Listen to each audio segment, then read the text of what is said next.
Once again, let me say a very good evening to one and all. Hope you guys are hearing me. Good evening.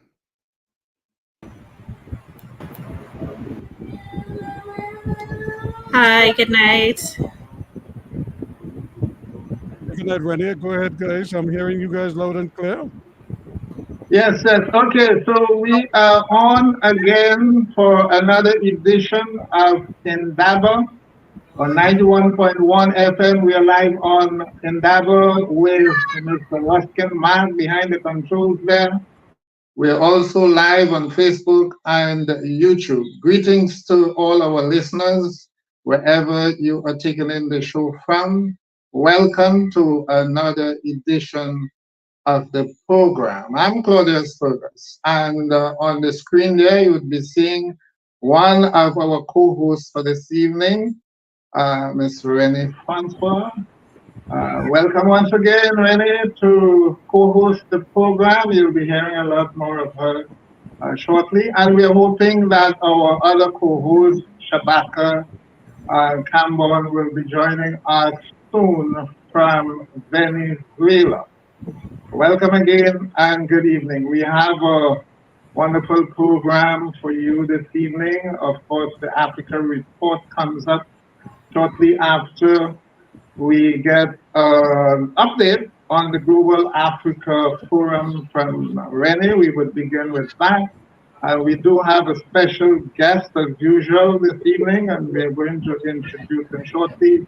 He is going to lead the discussion, he and Shabaka, hopefully, if he joins us, on the report which was submitted by the civil society that, in a sense, shadowed the National Committee, although it was instituted before, the National Committee on Monuments, Markers, Signs, and Symbols that glorify colonial violence, racism, and white supremacy. So we'll be looking at the document that was submitted to that committee, drawing some of the strong points and looking at some of the recommendations, and also what might be the outcome of that great work which was put in by the committee over a number of months. Yes. So Renee, it's over to you for a report on the Global Africa Forum, ESC's corner. Yes. Hi. Good night, Dr. Fergus. Good night to all our listeners. I'm happy to be back here again. So I really want to start off the program speaking to what's happening at the Emancipation Support Committee, particularly at our secretariat. And as you would have mentioned, tomorrow is our annual Global Africa People to People Forum in collaboration with the African Union ECOSOC and level of collaboration as well with CEDAW. It's a forum or conference, or what we just like to call it, a really much needed discussion on issues concerning people of African descent at the global level.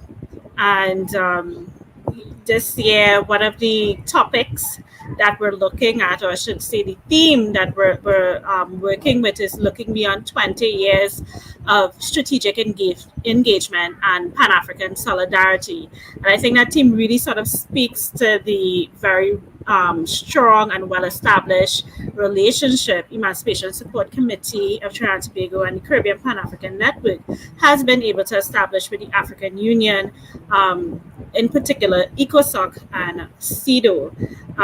The conference or forum, it will be broadcasted live on ESC's YouTube channel from 9:30 a.m. Please, you can the link to join the Zoom itself is available on our Facebook page. And if you can't take it in via Zoom, feel free to tune in to our YouTube channel and leave your comments, leave your questions. We have some really important activists who have made a name for themselves in the Pan-African community is going to be coming together to discuss some really critical issues. Yes. And so that's tomorrow. Before we proceed, I also want to make note that this year the Caribbean Pan-African Network will be observing our 20th anniversary. I believe that ECOSOC is also observing its 20th anniversary. I'm not entirely sure, but this year marks a significant milestone for both us here, the Pan-African community in the Caribbean region, and also for that level of bilateral engagement with the African Union and its different organs as well.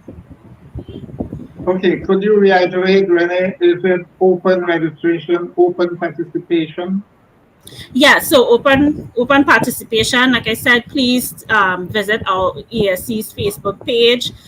Look out for the Global Africa People to People Forum flyer. There it will have details about how you can join. The Zoom link to join is copied right there, or you can visit our YouTube page, and that the forum itself will be streamed live via our YouTube page from 9:30 a.m. tomorrow morning. It's expected to end around 1, and if you can't make it at all tomorrow, please visit our YouTube page. The video would be there available for viewing later on as well. Okay, great. So we look forward to that event tomorrow, and of course next week for a report on the event. So I'm sure we will hear reports from you again next week. Okay, so next we have coming up is the Africa report, and that report was prepared by yours truly, of course, as usual. And this evening I look at the Sahel. The Sahel is a term, a geographical term that refers to a transition zone between the Sahara Desert and the Savannah Belt. It stretches right across the continent from west to east. So it's a broad belt, so you have Western Sudan and the Eastern Sudan. Of course, there are two countries with the name Sudan as well. Those names were taken after the zone in which they were located. So Sudan is in the Sudan, especially the southern Sudan. So that belt contains, in the colonial days, most of that belt, if not all of it, was colonized by the French. Was colonized by the French, particularly the Western Sahara was colonized by the French. And we know that the French did not really give independence to these colonies, while we can have some issues with the British and other colonizers as well, particularly those that negotiated independence. There was this Pax colonial that, in fact, sort of imposed neocolonialism on the state. So there is a revolution ongoing there, and what I did is to look at the status of the revolution this evening in the context of confrontation with ECOWAS, the Economic Community of West Africa, in which the three main revolutionary states are located. So Renee, bring up that report. It's a bit longer than usual, but let's get your feedback after. Of course, you're free to post feedback on our WhatsApp number. You're free to call 91.1. We are going to get your call and we are going to put you through. So we want to hear your voice, and of course you can text as well. And we are going to look at the text towards the end of the program. Yes, Renee, go ahead. In West Africa. And those soldiers, apart from carrying out coups, they are raising an important point. To end the neo-colonial relationship between France and these African countries. What's happening in Burkina Faso must be supported. What's happening in Niger must be supported. What's happening in Mali must be supported. The youth of Africa are sick and tired of being sick and tired. Those were the voices of former President of South Africa, Thabo Mbeki, and the AU's former ambassador to the United States, Dr. Chihomboro Kwao. Peoples of the South-South, especially the youth, and especially those in post-colonial states, are desperate for visionary leaders capable of standing up to the forces of imperialism and neocolonialism, and continue programs in revolutionary decolonization and human development. This was the aspiration of Kwame Nkrumah of Ghana and the Sékou Touré of Guinea, both reborn in Thomas Sankara of Burkina Faso. And today we have a renaissance of the African Revolution in Abdourahmane Tiani of Niger, Assimi Goïta of Mali, and Ibrahim Traoré of Burkina Faso. This is the Africa Report, and in this week's edition we bring some new highlights on the new confederation of Western Sahelian states, Mali, Niger, and Burkina Faso. For those of us new to this program, the Africa Report previously engaged the revolutionary developments in this sub-region of ECOWAS, the largest of the 5 economic zones in the African Union. In a nutshell, between 2020 and 2023, several countries in this region, formerly colonized by France, launched military coups to oust puppet leaders more subservient to neocolonialism than to the aspirations of their people. The revolutionary upheavals began in Mali and culminated in Niger. In September last year, the 3 most determined revolutionary leaders formed a military alliance to engage international terrorism within their borders, to confront the threatened invasion by ECOWAS, as well as foreign subversion mainly by France, Germany, and the United States of America. In May, the leaders upgraded their alliance into a treaty establishing the Confederation of Sahelian States. It is well known that France did not give these countries independence. Instead, they were forced to sign what is called the Colonial Pact, by which the nationalist leaders ceded to France the most vital instruments needed for true independence, including their natural resources, budgetary surpluses, control over currency, and the right of France to intervene militarily in their domestic affairs.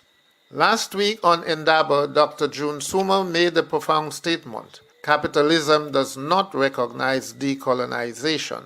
Indeed, the youngest leader, Ibrahim Traoré, has already faced 5 attempts to assassinate him.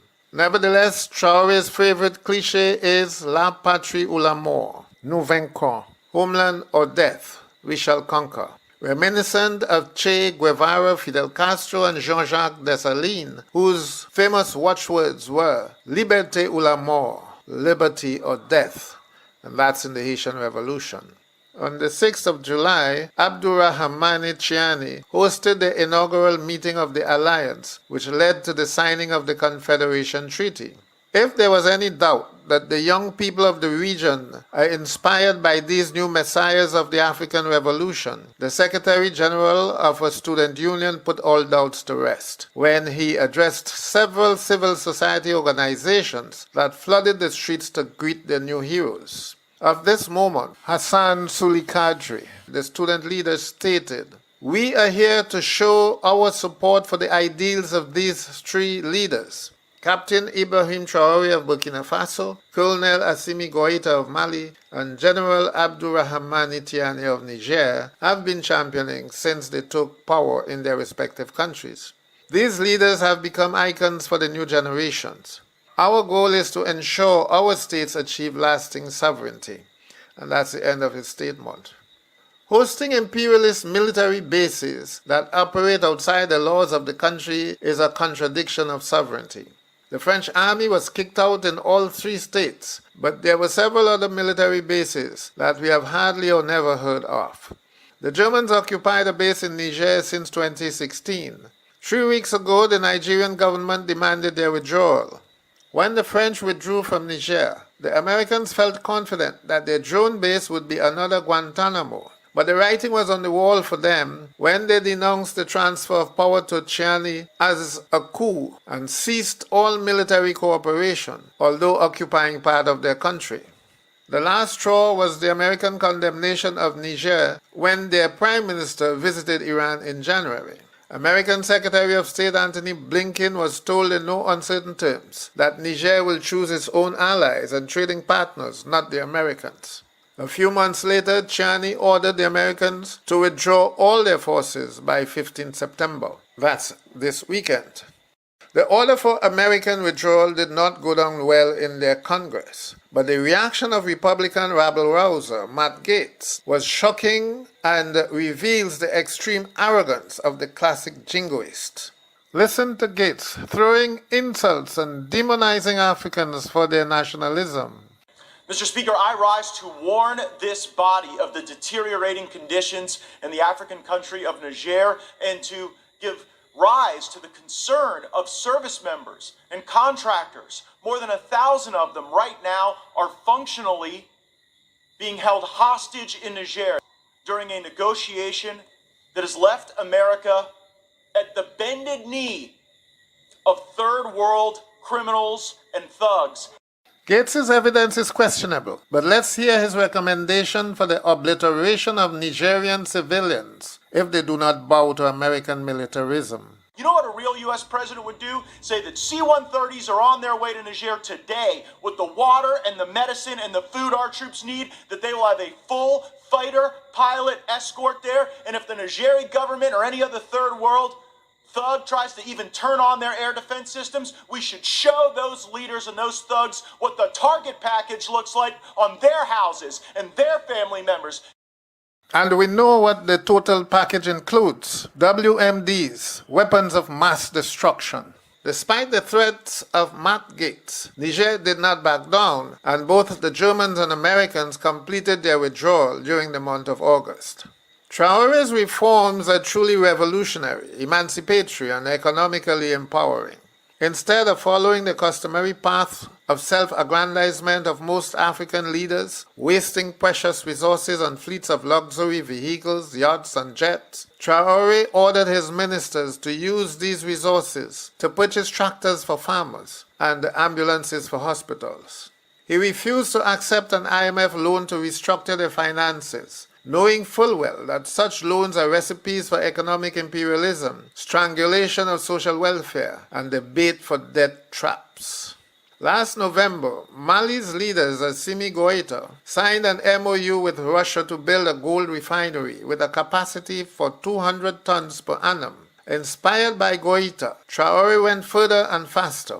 He banned the export of all raw gold produced by artisanal miners. Gold is the country's major income earner, and the artisanal miners account for half of the country's production. Instead of exporting, Traore has already built a gold refining plant, capable of refining 400 tons of gold per year. Gold from this region of Africa has propped up the Roman Empire, many Muslim empires, and modern European imperialists for the past 2,000 years. So these moves by African countries to increase the returns from the value chain of production of their natural resources are among the most important developments in post-colonial Africa. Traore intends to use refined gold first to stabilize the CFA franc and then to issue a local Burkinabe currency backed by domestic gold bullion. Toward that achievement, earlier this month, Traore created a treasury deposit bank, described as a bold step toward reclaiming the country's financial sovereignty. One of Traore's latest reforms is the launch of a state-of-the-art biometric passport that allows for online pre-registration, facial recognition, instant data transmission to embassies, and increased security. It is considered one of only 10 throughout the African continent. Notably, the new Burkinabe passport dispensed with the ECOWAS logo, thus sealing the split from ECOWAS. The partitioning of ECOWAS into two antagonistic communities brings into question the progress of African unity since 1963. Every such partitioning takes the continent further away from Agenda 2063, the African Union's projected date for the political unification of the continent. But let it be known, Traore does not oppose African unity. In fact, he is one of the most sincere Pan-Africanists today.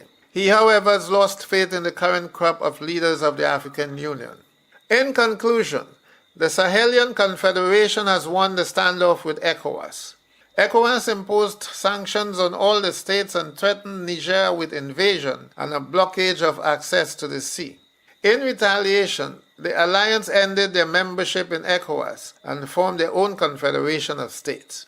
In February, ECOWAS suspended the sanctions. In July, the Republic of Benin reopened its seaport to Niger's oil pipeline.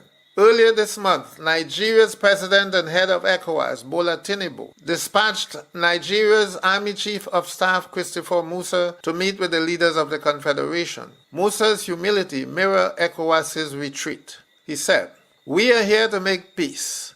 The people of Mali, Burkina Faso, and Niger are our brothers. We will never interfere in any internal affairs in any of these countries.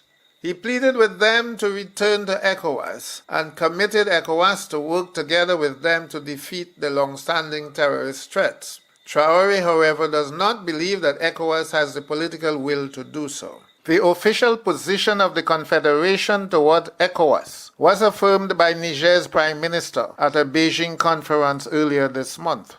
There is and will never be any going back. The alliance of Sahel states is a moving train.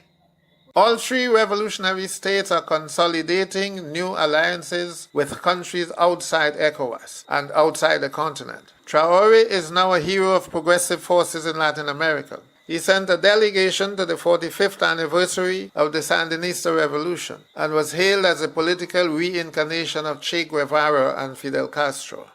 The Africa Report will return to the Sahel to bring updates on the ongoing African Revolution.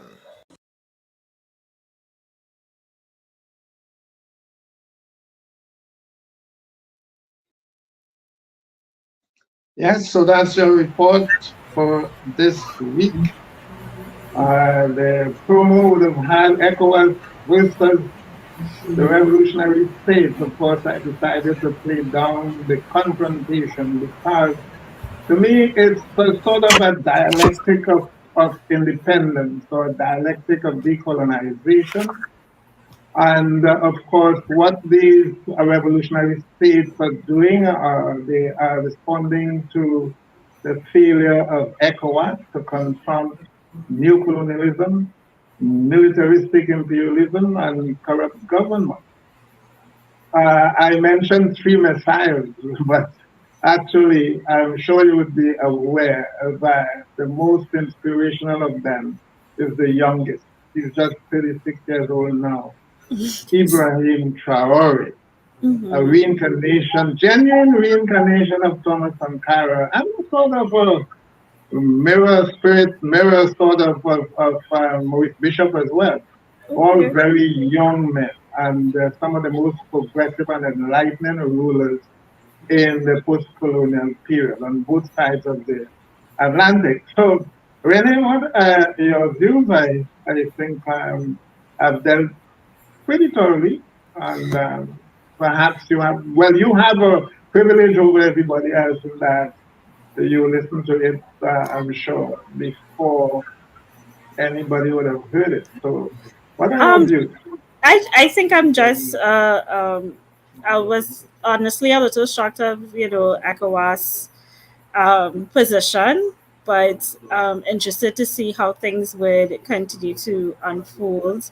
And especially if this alliance between the three states continue to strengthen as it seems to be. Yes, there are other states on the fringe, like Chad, for example, Guinea. Guinea has expressed the intent to join the Confederation because they also had similar coups. But these are sort of the mainspring of the revolution. And it is possible, if the success continues, in terms of social transformation, infrastructural development, and the rapid expansion of the economy, GDP, and so on, I am not surprised that others would follow. Remember, we have a pretty young leader, or two rather, in Senegal, and they have been looking at developments. They are in the Sahel as well. Senegal is the western frontier of the Sahel, and they're looking on as well. So you may not be surprised to know that some other states would join. That confederation grows. Well, the older heads in ECOWAS, they're very fearful, and that's why they're backed down, because they realize that the threats were perhaps the worst thing to have done, to threaten them with not just with sanctions, but with invasion. And what they were not banking on was that there is a cultural band right across the Sahel that crosses all of the states in the region there. You know, there's a band where people see themselves as one cultural, linguistic, even a broad band of common ethnic groups as well. So that could be a pull factor as well, you know, in expanding the confederation, in challenging those older heads who seem, you know, just to hold on, keep the status quo together in ECOWAS, rather than, you know, to confront the real challenges of independence. Yes, so that's the Africa report, and perhaps we can bring up our guest now, a special Oh, but guest. before we go, I actually do have a voice note tonight. Okay, that's great, that's great. Let's hear it, let's hear it. All right, so I'm hoping that you'll hear it clearly. Good night, Indaba. Please give us a little more information on what will be the topics for discussion at the Global Africa People to People Forum, please. Thank you. Okay. Did you all hear that voice note, Dr. Fergus? I heard it. Yes, it's clear. It's clear. Okay. So based on that, I'll just go over briefly the panels or the topics for discussion.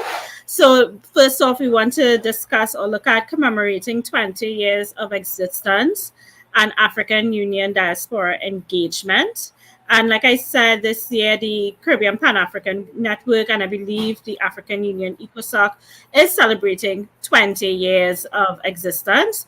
And that's 20 years of collaboration, of a relationship that both sides has been nurturing. And I must say that we have made some serious achievements based on that mutual relationship.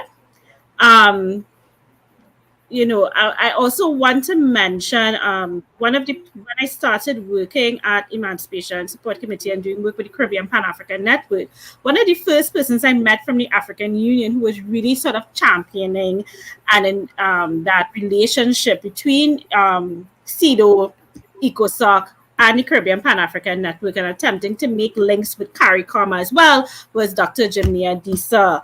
And he would have retired and moved on. And we have some people who have taken up the mantle on the side of the African Union, and we really want to thank them and applaud them for continuing this important work.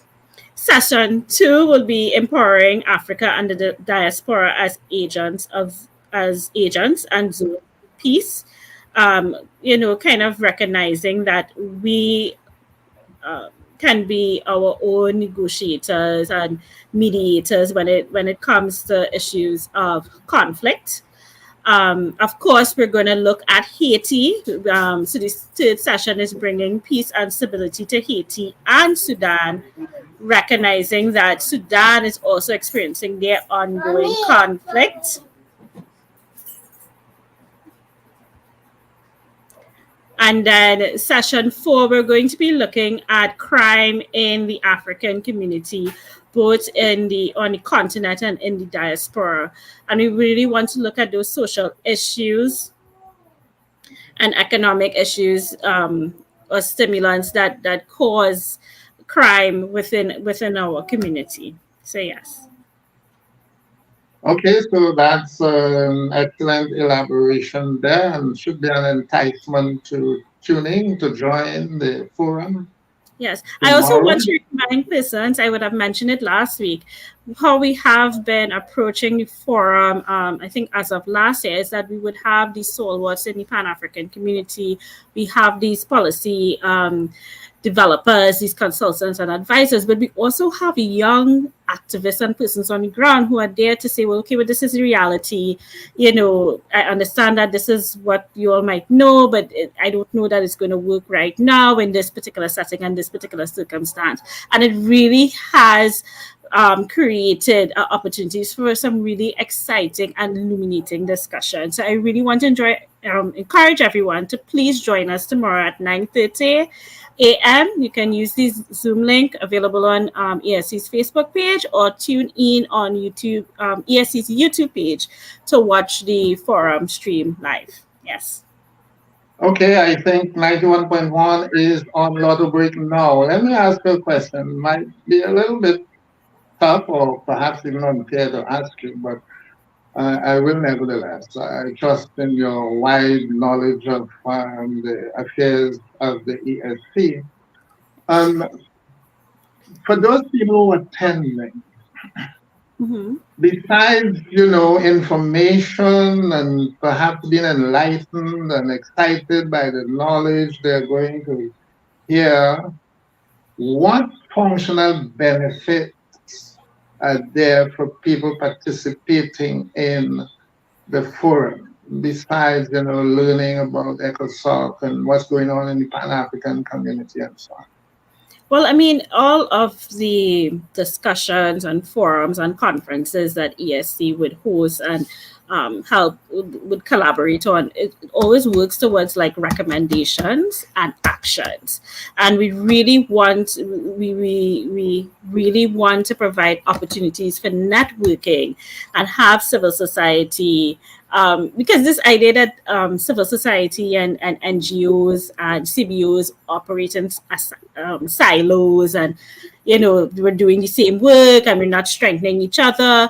We want to move away from that. So we're providing opportunity for networking. We're making concrete recommendations and actions that we can take. We can say, this is what is working for me here. This is what is working for me here.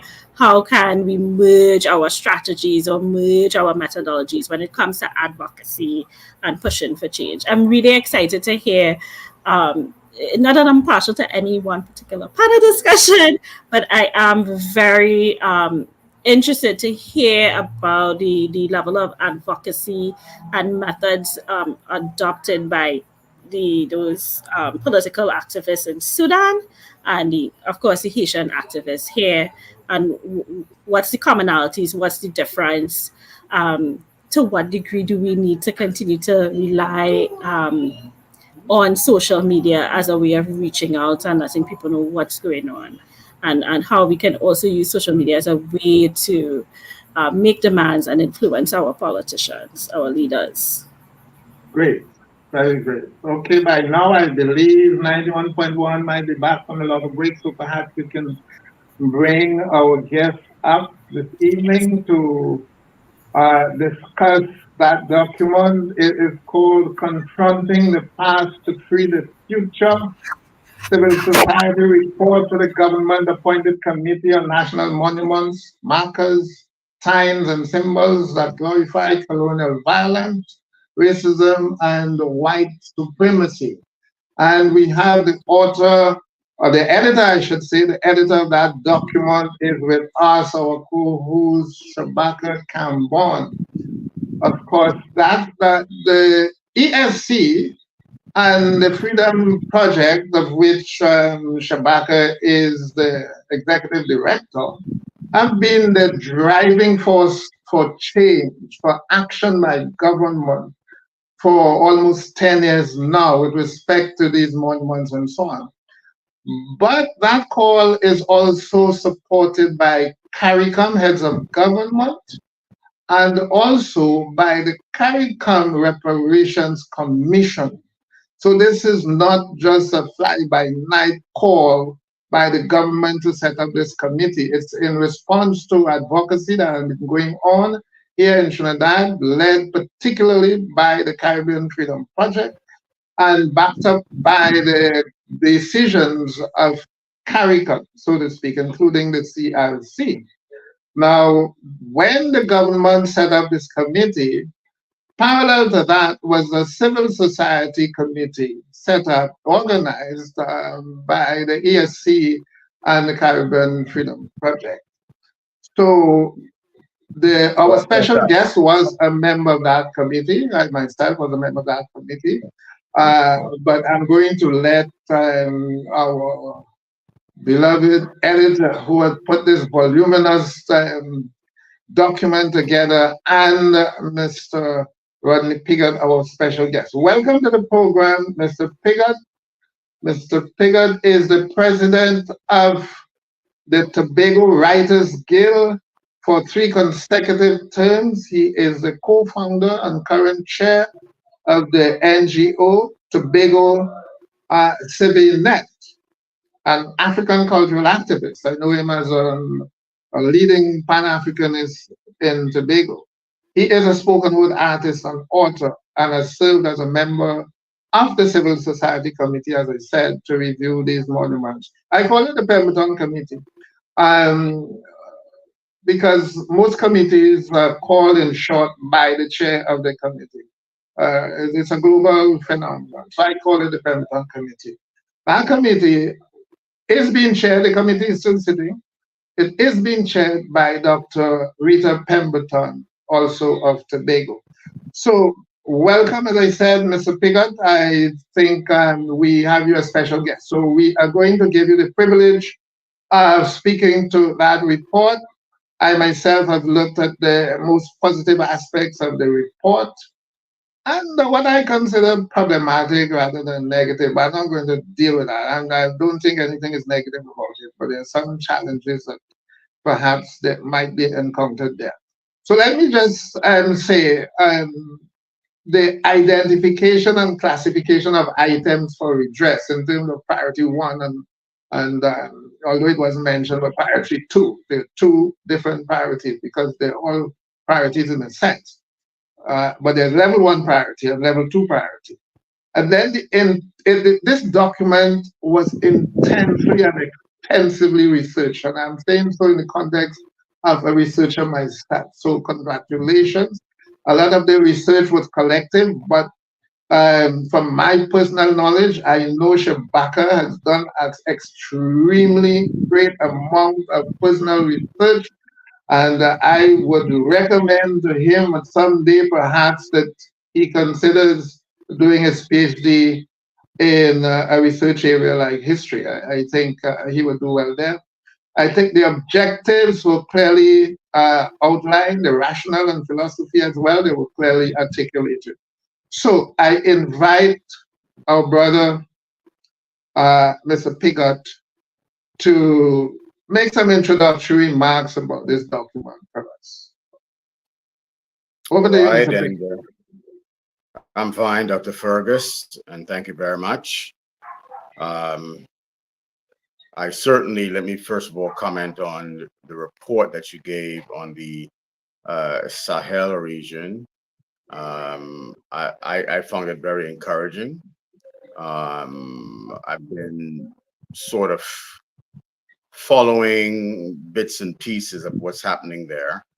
But the way you put that report together, it sort of pulls at an urgency that I would want to intensify my view of what's taking place there, because it seems as though the youth, the younger people, are really beginning to stand up and do what youth must do, which is to innovate.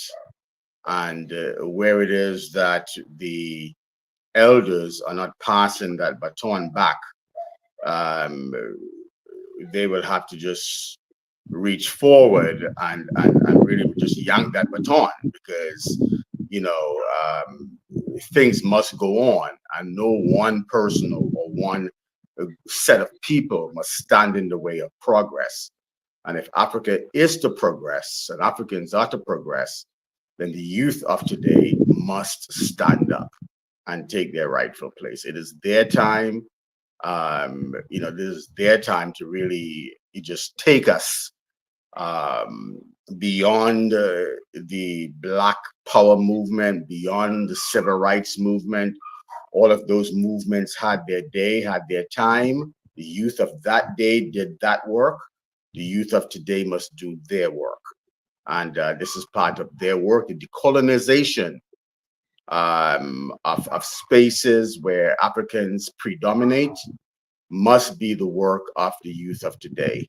We must get those decolonizations really going strong, unapologetically. And this is where the report comes in, the work that we did, that I'm glad to have been a part of. That work is very important.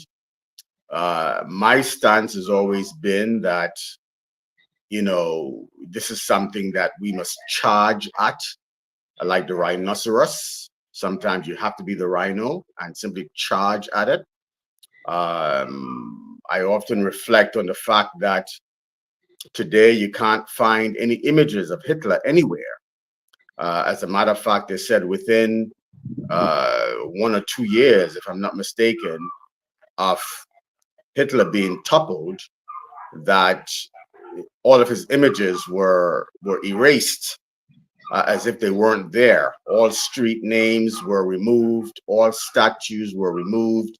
And this is from around the world, because his images were in other places than Germany, Poland and Austria and places like that. So, but all of those coordinatedly, it didn't seem to take a lot of pulling of wisdom tooth, anything of that nature, to get those images taken down. Even as far as New York, I think there was a street in New York named after Hitler.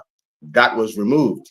So all of Hitler's images and references to Hitler was removed almost instantaneously, almost overnight. And it has always been my contention that is the way in which we need to go about getting these images and statues and so forth removed, because they literally are toxic to the psychic well-being of the African. And if no other people see that, then we must make that known. And that is something that we must get done for ourselves. The Jews did not ask anyone's permission. They did not say, let's hold a world conference. They did not say, let's come together and sit down and talk about this. Should we remove these images or not? No, it just got done. And that's the way in which we have to go about it.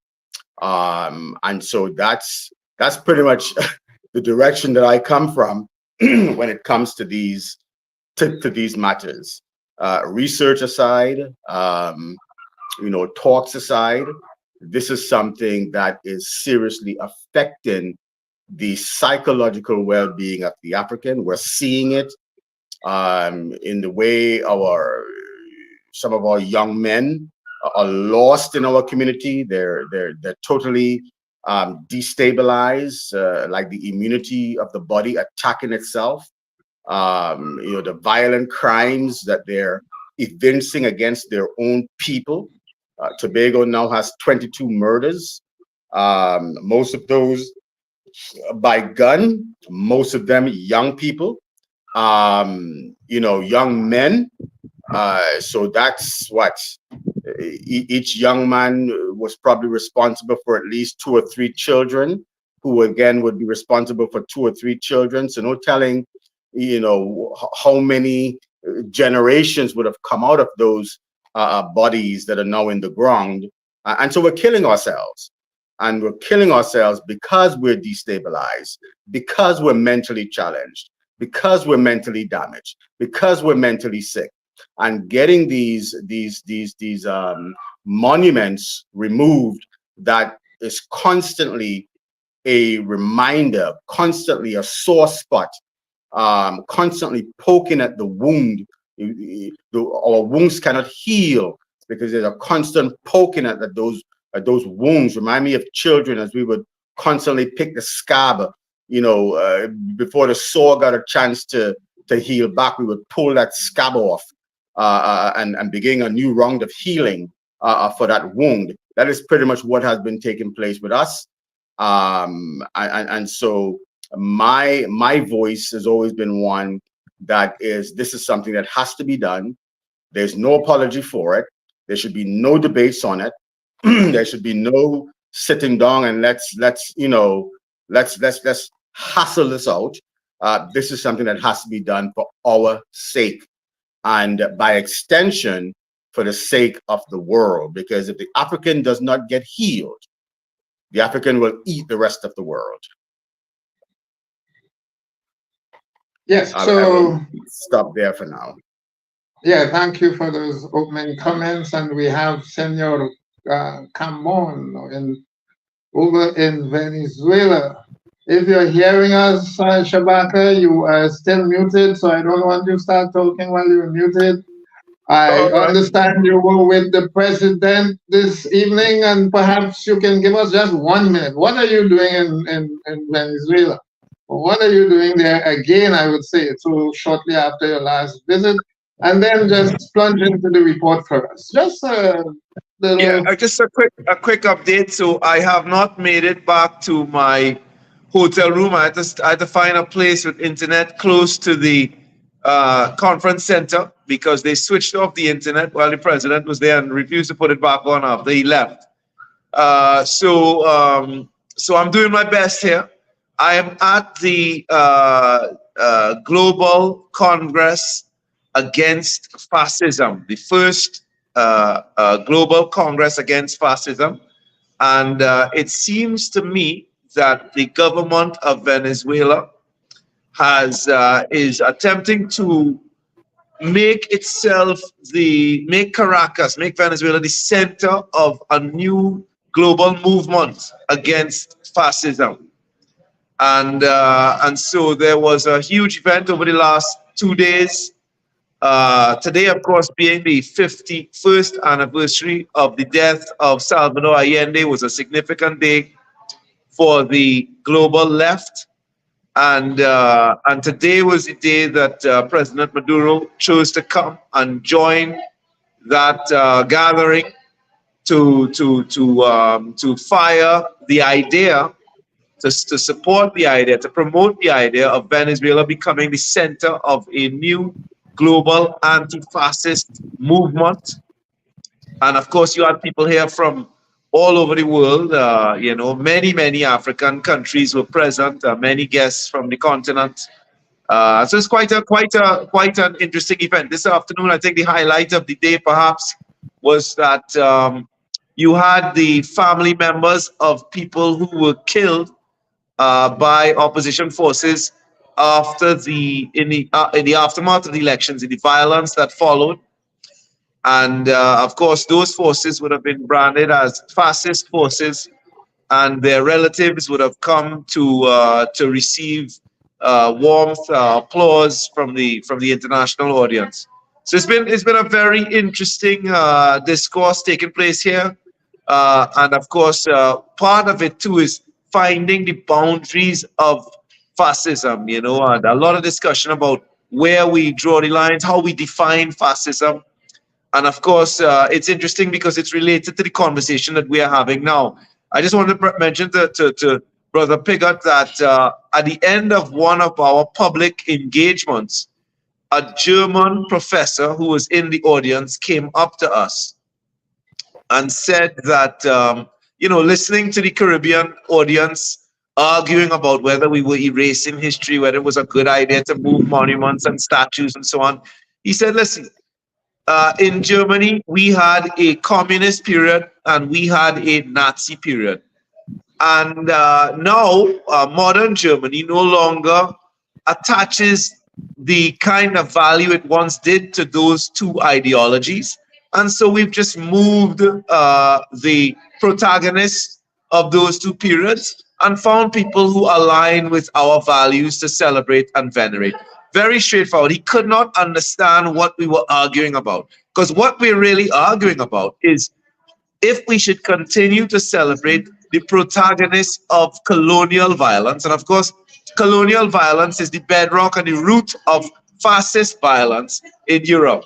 It's just that according to Dr. David Olosuga from the UK, everybody understands that fascist violence in Europe is reprehensible, but they haven't been able to make that connection to colonial violence in the South, in the global South. So they understand that fascist violence against Europeans reprehensible, but colonial violence, which is the root of fascist violence against people who are non-white, they haven't been able to make that leap in their consciousness, and therefore we are struggling to remove these monuments to the people who committed genocide, slavery, indentureship, and apartheid in the Americas.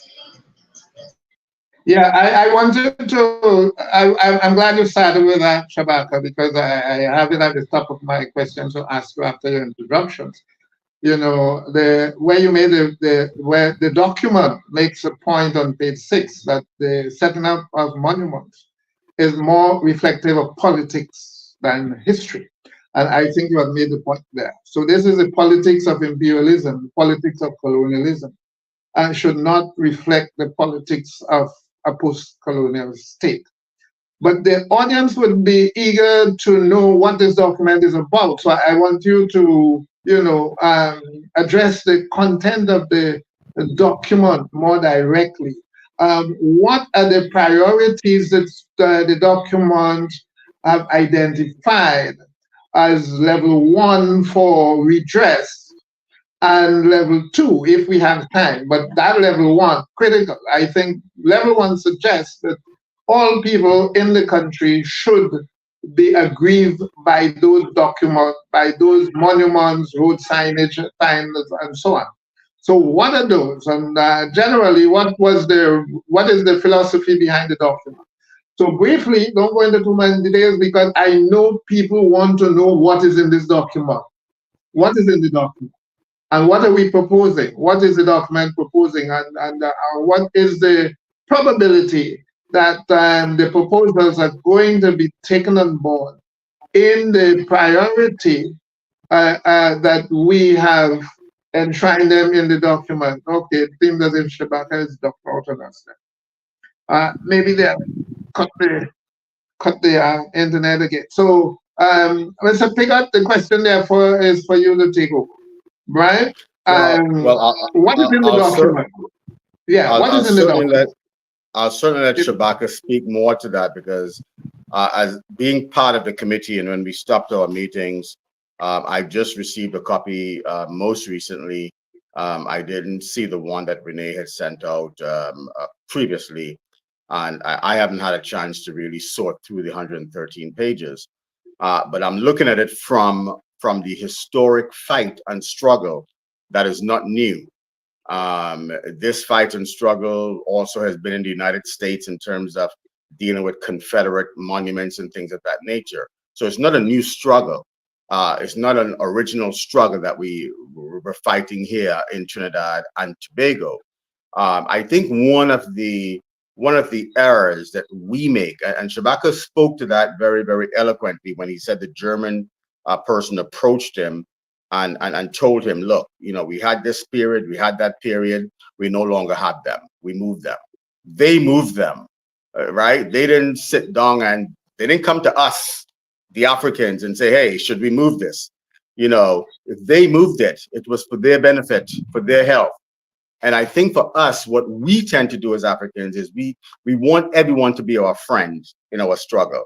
And we want to appeal to everyone. Nana Clark told us a long time ago, the African has no friends. We have to look out for our own psychic health, first and foremost, right? No one else is going to look out for that for us. We have been at the bottom too long. People are accustomed to us being at the bottom. And quite frankly, they don't want us to rise because they know a rising African, when an African rises up, if you look at anything that has barred the African from being in it, whether it's baseball or the sporting agencies out there, Hollywood, all of them, right, has barred us from being a part of them. And as soon as we get in, we dominate. So it is in our nature that anything we become a part of, any foothold that we get, we innovate, we create, and we take things to a whole different level. There are forces that simply don't want us to do that because they want to continue to control things the way they are. And so a destabilized African, an African off of their square, seems to be beneficial for some groups of people. At least they think it is. It's really not, because a healthy African is a healthy world. An unhealthy African is an unhealthy world, but they don't really see that. So I think we have to stop trying to appeal to everyone to see things our way and begin to appeal to ourselves. There are too many Africans that don't know what happened to our ancestors. right here in Trinidad and Tobago. They don't have a clue what really went on, because if they did, a lot of the institutions that we still find ourselves married to, we would run from them, but we don't, because we simply don't know what really happened. And that is where I think we have so, to really begin our Shabaka, education. we nearly at the top of the hour, Rudy. Shabaka is back with us. Shabaka, please unmute. Yes, so we want to know some of the contents of the document, and you are in the best position to do so. I think Renee also received the document last. I just want to make the point that when we talk genocide and slavery, we are talking about two egregious crimes against two different groups of people as well, the native people of the region as well as Africans. So we should not forget that the native people are also victims, and we do have their descendants as well in Trinidad. So Shabaka, over to you. Right. So basically, the first layer of the document is the monuments that have had some discussion, that have been part of the public discourse, that I would call low-hanging fruit, that everybody should know by now do not unfit for public display, unfit for open glorification and public veneration. Those are the things that I think do not need any further discussion. That was what we put in there. So the monument to Christopher Columbus, and now because of the Prime Minister's announcement, the coat of arms, the monument to Picton, these are the kinds of things that that need no further conversation, that should be removed forthwith and immediately. Monument 2 are things that are also egregious and definitely should not be, we shouldn't continue to maintain, but they haven't been sufficiently discussed. They haven't been sufficiently aired in the public domain, and therefore they need further discourse. Despite all this, though, I think, Dr. Fergus, for me, what is critical right now is the fact that we are having the way that the committee's events are set up. It means that the kind of education we would have envisioned in our discussions with Dr. Piggott, with Dr. Samaru, with Sister Springer and so on, that vision for a space where we could really move the consciousness of our society forward doesn't seem to will not materialize within the context of the public actions by the government committee. And so we really have to find a way now to create alternative spaces where we could educate our national polity about this subject. Otherwise, even the changes that take place would not have the necessary impact to move the society forward, to move the Caribbean civilization forward, to make our society, to take our society in the right direction. And so I think institutions like the University of the West Indies, other tertiary institutions like COSTAT, institutions like the National Trust, the National Library, these institutions now have a responsibility. The organizations, civil society organizations like the Emancipation Support Committee, they now have a responsibility to create those spaces where discussion and debate can take place, so that we can really inform the public about what is underlying here, so that the current conversation, which is politicized, racialized, and dominated by ignorance, is not the environment in which the changes take place, because then we will not benefit the way we should. Okay, great. We have to, of course, at this time, bid our listeners on 91.1 good night. And of course, we hope to see you again next Wednesday for another very informative program, Indaba by the Emancipation Support Committee. Right. So yes, Shabaka. So what you're saying is that the outcome of the committee is falling short of what the civil society that met to put this document together would have expected.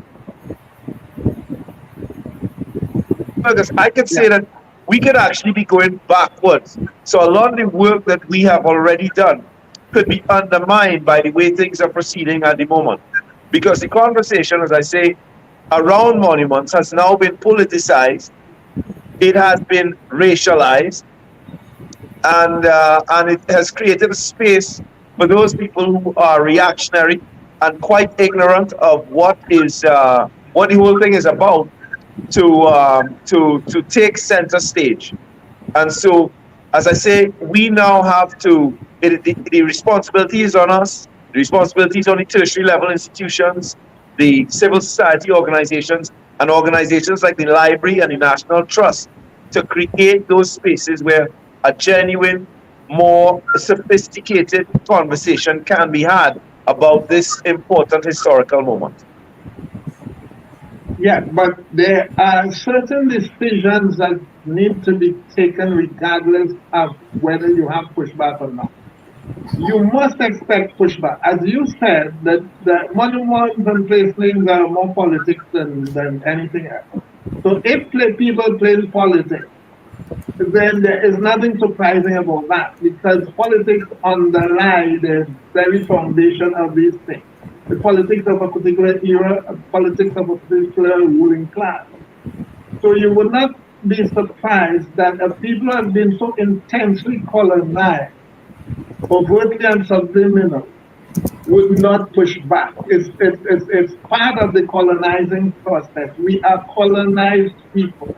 Fortunately for some, we have decolonized our minds sufficiently to be able to take the position that we have taken. But the masses of people are still very much victims of the colonial mentality, we may call it so, mental slavery, we may also call it, or intellectual enslavement. We are victims. We live within an environment in which the majority of people are victims of intellectual enslavement. So should we wait for that enlightenment to take place in order to move on certain of these place names and so on, or should we make that a project, an integrated project where, for example, in certain communities, that communities participate in identifying and researching some of these street names and places and so on, and that could be part of the education that, could come out of this. Schools could embrace this, primary schools, not only tertiary, primary schools, even, perhaps lower level schools. You can bring them into the whole thing and make it a general sort of re-education project. They could get involved, and the mere fact that you are implementing the change could be a process of educating or re-educating the population on many of these issues. How do you respond to that? Doc, remember that we have experience with this, from our experience at the University of West Indies. I mean, the University of the West Indies, did the right thing. They stood on the right side of history, and they got rid of Alfred Milner. But there never was a genuine debate. There never was a genuine attempt to try to educate the university population about the change that was made. And I can tell you that a year after the change was made, 2 years after the change was made, you still had people even living on the hall who had no idea why it was changed, who didn't understand why it was changed. And of course, some of them were at the level where they would even advocate to go back.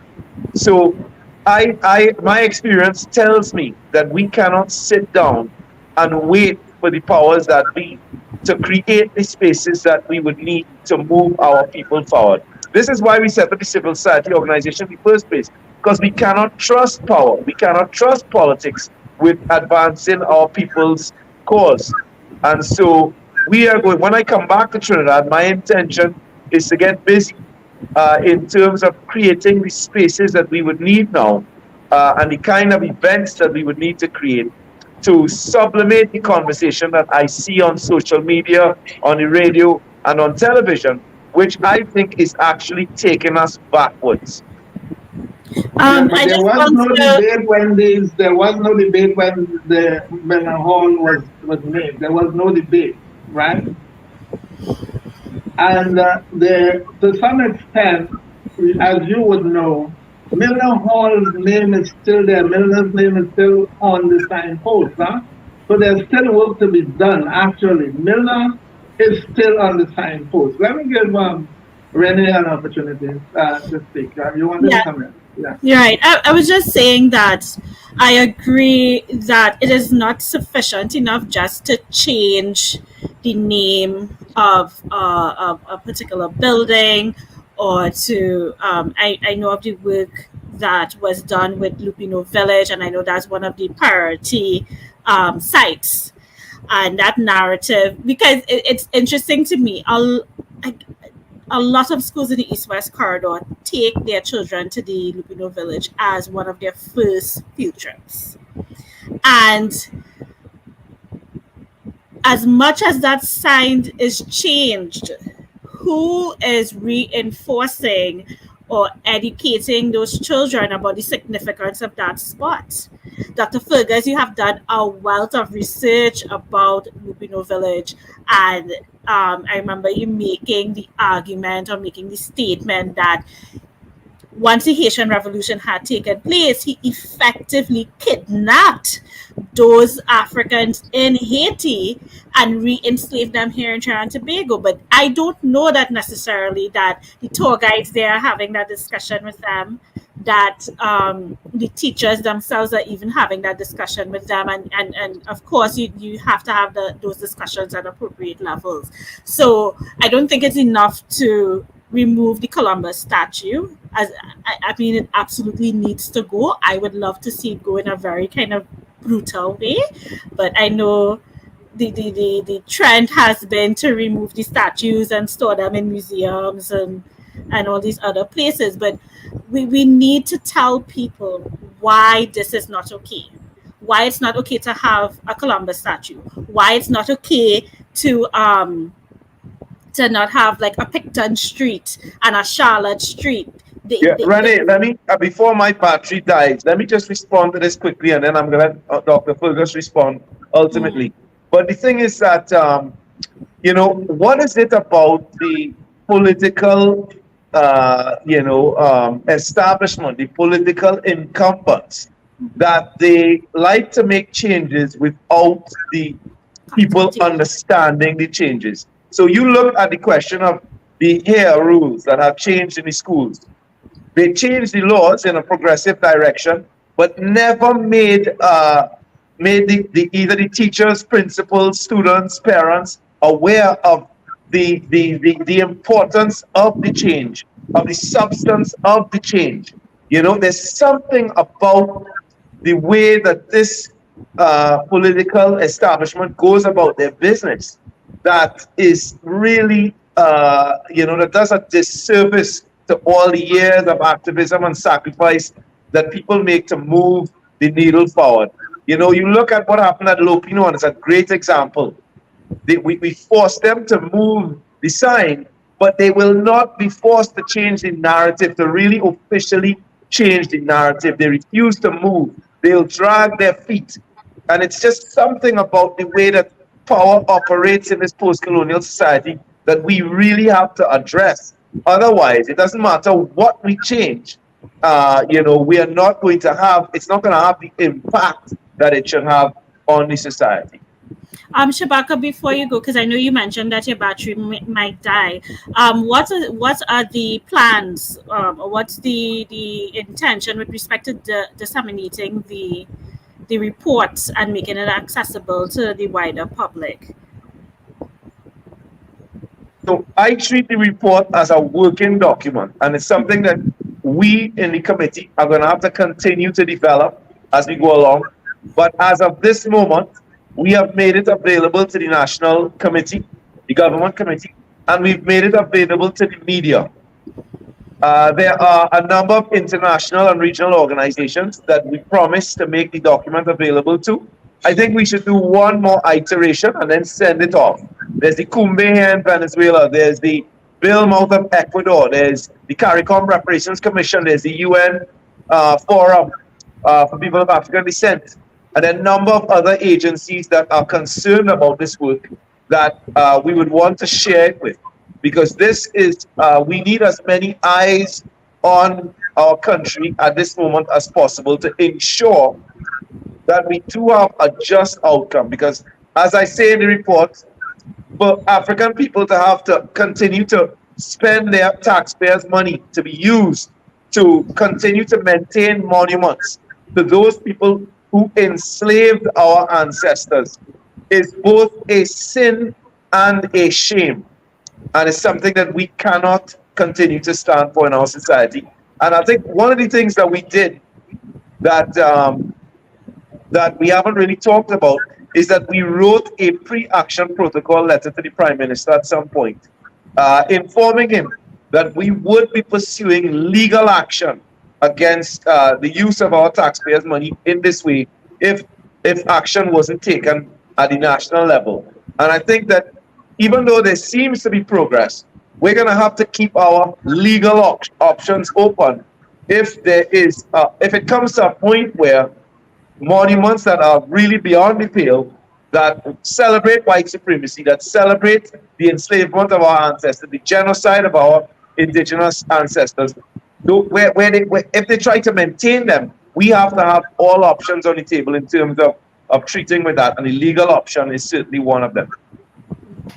Yeah, so I think we have to bring the curtain down this evening, but before we ask our guests to give closing remarks, this evening we will look at the comments that we have in the chat before so that he can also comment on any that he would like. Renee, could you look at those chats now and see which ones we need to recognize and read out, even if it's in summary, and let everyone know what's going on. So we do have a message to our WhatsApp number, and I'm really glad that the public is utilizing it tonight.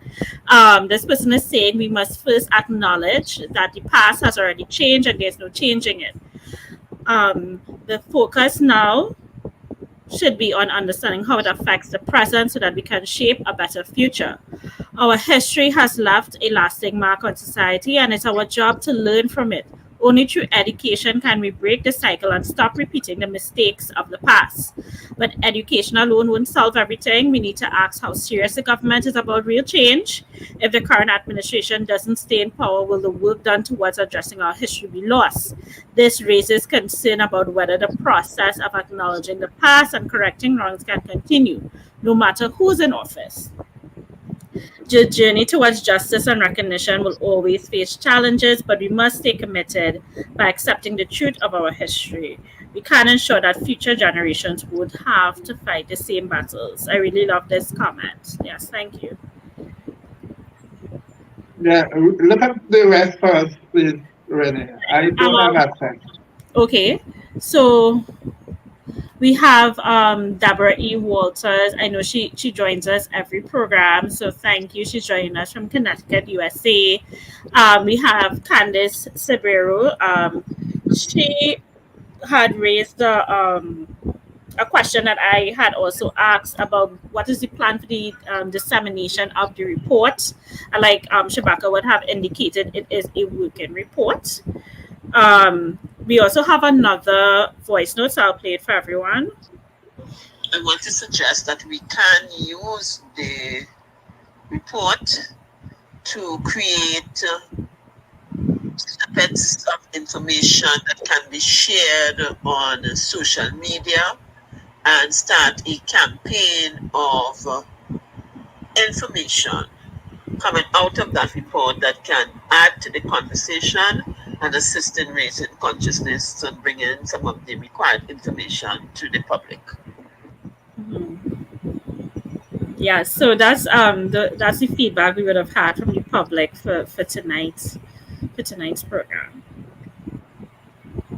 Yeah, so, okay, so Mr. Piggott, could you give your closing remarks before we bring the program to an end? All right, certainly. And I will end where Renee ended. And my point, as always, is that we must promote the why. We must get that through to the people as to why these things must be done, why these monuments must be removed, why the names of these streets must be removed, and get that through to the people. Let them see our pain. That is what everyone else does. To this day, the world must still feel the pain of the Jews. And I know that whenever I say that word, some people may feel kind of squeamish about it, but I'm not offending anyone. It's the truth. They have run a serious campaign of making sure that no one forgets the Holocaust, that no one even speaks anything against the Holocaust. You can't even say the Holocaust didn't happen and remain in public. They will remove you. So everyone kind of toes that line because they have made it that way. And the pain that we have been through is still with us. The numbers of the Africans that have been impacted well surpass the 6 million and the 12 million. Some of our warrior scholars put it as high as 100 million Africans were literally adversely affected by this so-called slave trade. And as Dr. Joy DuBois says in her book, Post-Traumatic Slave Syndrome, we know that what our ancestors have went through, since we as Africans today have not consciously healed it, we have not consciously gotten back on our square, that is still troubling us, that is still affecting us. And so we must get that why through to our people in particular. And that doesn't mean that I'm discounting the indigenous people that were here when Columbus certainly arrived. I see that as our people also. But in light of the fact that they're a community unto themselves, they must willingly come into the circle if they have not already done so and join this struggle. We cannot struggle for them, and we cannot drag them into it. They may not want to be involved in that from that angle. So it is something that they must want, but certainly it is what we need. This is not something that we want. This is something that we need. We need this healing, and we need to get these monuments removed, these places renamed, and the why has to go along with that. Why do we want that done?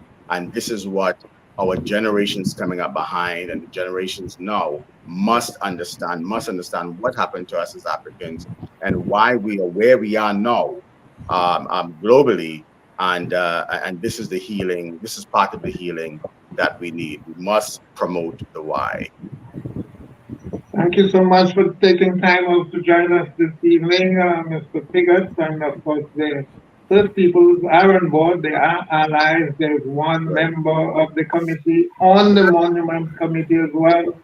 They have representation on the Reparations Committee at different levels, including TRC, and of course internationally, the good people have been at the forefront of demanding an end to neo-colonialism and the worship of colonial, criminals as well. So yes, they are on board, and we are allies in this struggle together. Thank you again, Renee, for an excellent job this evening. And our brother out in Venezuela taking time out to be with us to share his views on the document. We will have to return to this document at some time to explore it a little more, and perhaps in greater comfort when Shabaka is in the country with better internet connectivity. So thank you all again from all the media that joined us to participate in the program this evening. See you again next week, same time, same place. Good night, everyone.